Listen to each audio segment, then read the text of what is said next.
नमस्कार, मैं हूं आपके साथ जसप्रीत कौर। इस वक्त की ब्रेकिंग न्यूज आपको बता दें, पतंजलि के भ्रामक विज्ञापन के मामले में सुप्रीम कोर्ट ने रामदेव और बालकृष्ण को फटकार लगाई है। कोर्ट ने कहा कि आमतौर पर हम अवमानना का केस नहीं करते, लेकिन इसमें हमें मजबूर किया गया है। रामदेव को कोर्ट में खुद खड़े होकर माफी मांगनी चाहिए थी। इस दौरान सुप्रीम कोर्ट ने पतंजलि से पूछा कि आप मीडिया में क्यों गए, आप अपने ट्रैप में खुद फंस गए हैं। तो सुप्रीम कोर्ट, देश की सर्वोच्च अदालत ने यह कहा है कि इस मामले में रामदेव को खुद माफी मांगनी चाहिए थी।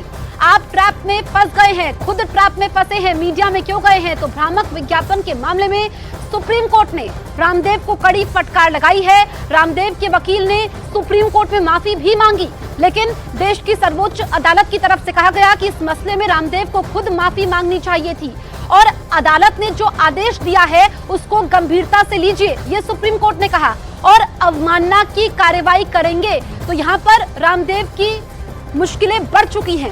हमारे साथ विक्रांत, हमारे वरिष्ठ सहयोगी, लाइव मौजूद हैं। विक्रांत, यहाँ पर सुप्रीम कोर्ट ने कड़ी फटकार लगाई है और एक तरीके से अब आगे रामदेव के पास क्या क्या ऑप्शंस बचते हैं, क्या उनको माफी मांगनी होगी, जरा विस्तार से बताइए आप। देखिए जसप्रीत, अब उनके पास ऑप्शंस की कोई बात ही नहीं बची है, क्योंकि सुप्रीम कोर्ट ने उन्हें कहा है कि कंटेम्प्ट में एक तो उन्हें नोटिस किया है, उसके अलावा कोर्ट ने यह भी कहा है कि आपके खिलाफ परजरी का भी मामला बनता है। परजरी यानी अदालत को गुमराह करना। कोर्ट ने कहा कि ये कहा गया सुप्रीम कोर्ट में कि एफिडेविट फाइल किया गया है, लेकिन एफिडेविट में वो दस्तावेज नहीं थे जिनके बारे में बात की गई थी। ये सीधे सीधे परजरी यानी अदालत को गुमराह करने का मामला बनता है। कोर्ट ने यह भी कहा कि ये जो दस्तावेज जिनके बारे में कहा गया ये अगले दिन लगाए गए, तो ये काफी गंभीर बात है। आप अदालत को भी गुमराह कर रहे हैं और सुप्रीम कोर्ट अब इस मामले की अगले हफ्ते सुनवाई करेगा।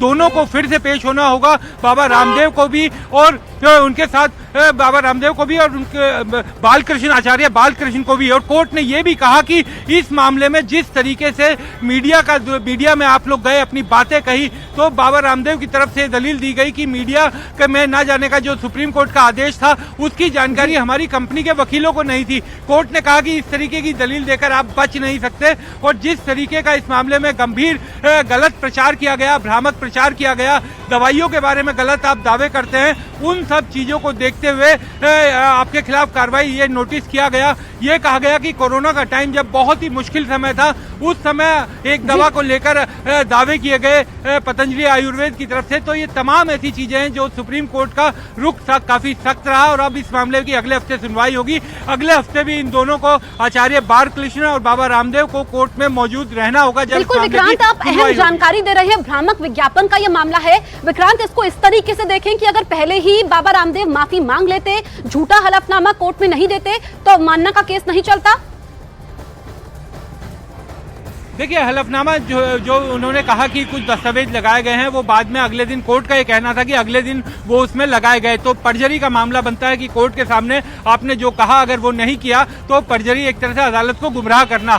दूसरी बात, बाबा रामदेव इस मामले में अगर शुरुआत से जब ये मामला चल रहा था, अगर तभी इस मामले में माफी मांग लेते और वहां पर सामने आते और ये कहा जाता आयुर्वेद पतंजलि की तरफ से, तो शायद ये मामला इतना नहीं बढ़ता। ये इसलिए भी इतना बड़ा कि सुप्रीम कोर्ट का जब आदेश आ गया था, उसके बावजूद पतंजलि आयुर्वेद की तरफ से मीडिया में जब बातें आई तो उसको कोर्ट ने काफी गंभीरता से लिया है और निश्चित तौर पर बाबा रामदेव के वकीलों ने कोशिश की अदालत को पेसिफाई करने की, अदालत के सामने माफी भी मांगी गई, लेकिन कोर्ट अब तक एक तरह से जो कहा जाता है कि बात थोड़ी आगे बढ़ गई थी। कोर्ट ने कहा कि हम इस मामले को अगले हफ्ते सुनेंगे, दोनों को मौजूद रहना होगा, तब तक जवाब भी अपना देना होगा। तो मामला अब गंभीर बाबा रामदेव और आचार्य बालकृष्ण के लिए ये दिखाई दे रहा है। बिल्कुल, तो विक्रांत हमारे सहयोगी, इसमें दो अहम बातें हैं। आपको बताइए कि जो सुप्रीम फटकार लगी है, इसमें एक तो पहली बात यह है कि रामदेव के वकील ने माफी मांगी है, लेकिन कोर्ट की तरफ से यह कहा गया कि अगर पहले माफी मांग लेते तो फिर यह सब नहीं होता। दूसरा, जो झूठा हलफनामा दिया गया है उसके लिए अलग से केस चलेगा, यानी कि चौतरफा रामदेव और उनके सहयोगी बालकृष्ण घिर चुके हैं।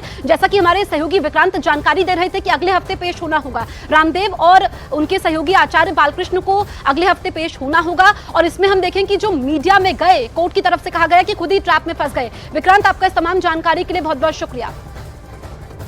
तो सुप्रीम कोर्ट ने यह कहा है कि अवमानना का केस चलेगा। पतंजलि के भ्रामक विज्ञापन का मामला न्यूज 18 इंडिया पर इस वक्त की ब्रेकिंग न्यूज हम आपको बता रहे हैं। सुप्रीम कोर्ट की तरफ से कहा गया है रामदेव को कि परिणाम भुगतने होंगे, झूठा हलफनामा देने का केस भी चलेगा, यानी कि ये केस अलग से चलेगा, फॉर्जरी का ये केस होगा, अवमानना की कार्रवाई यहां पर की जाएगी। हालांकि आपको बताएं कि आज देश की सर्वोच्च अदालत के सामने रामदेव के वकील ने माफी मांगी और ये कहा कि गलती हुई, लेकिन कोर्ट की तरफ से यह कहा गया कि पहले रामदेव को माफी मांगनी चाहिए थी, अब तो देरी हो गई है। इसको इस तरीके से इस मामले को देखें कि जो पतंजलि की भ्रामक विज्ञापन का मामला है, जो मिलावट का मामला सामने आया था, उसमें अगर